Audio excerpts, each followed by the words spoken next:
आणि ह्या आसनामध्ये बसून केलेला ध्यान प्राणायामाचा अभ्यास सुद्धा अत्यंत लाभदायक ठरतो। तर हे आसन करायचं कसं याबाबत आपण प्रत्यक्ष कृतीद्वारे समजून घेऊयात आणि याचे अन्य लाभ आणि परिणाम सुद्धा आपण जाणून घेऊयात।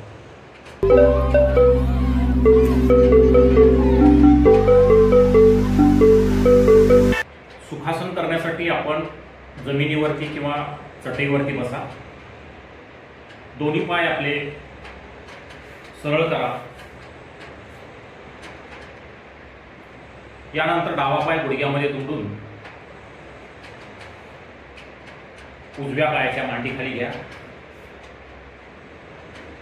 त्यानंतर उजवा पाय गुडघ्यामध्ये दुमडून डाव्या पायाच्या मांडीखाली घ्या।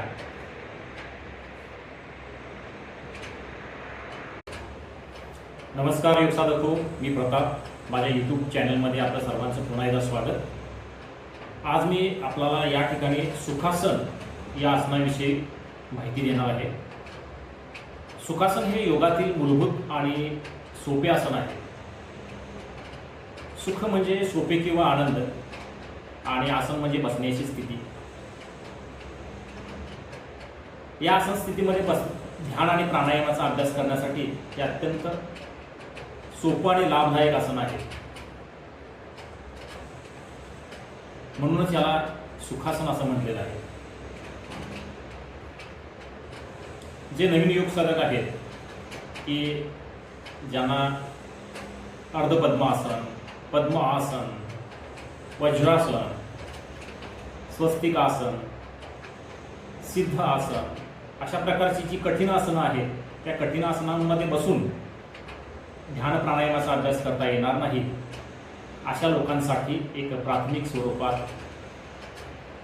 सुखासन हे अत्यंत लाभदायक आसन ठरतं आणि ह्या आसनामध्ये बसून केलेला ध्यान प्राणायामाचा अभ्यास सुद्धा अत्यंत लाभदायक ठरतो। तर हे आसन करायचं कसं याबाबत आपण प्रत्यक्ष कृतीद्वारे समजून घेऊयात आणि याचे अन्य लाभ आणि परिणाम सुद्धा आपण जाणून घेऊयात।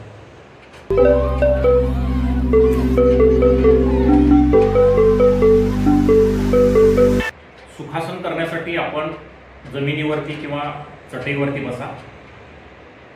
दोन्ही पाय आपले सरळ करा। यानंतर डावा पाय गुडघ्यामध्ये दुमडून उजव्या पायाच्या मांडीखाली घ्या। त्यानंतर उजवा पाय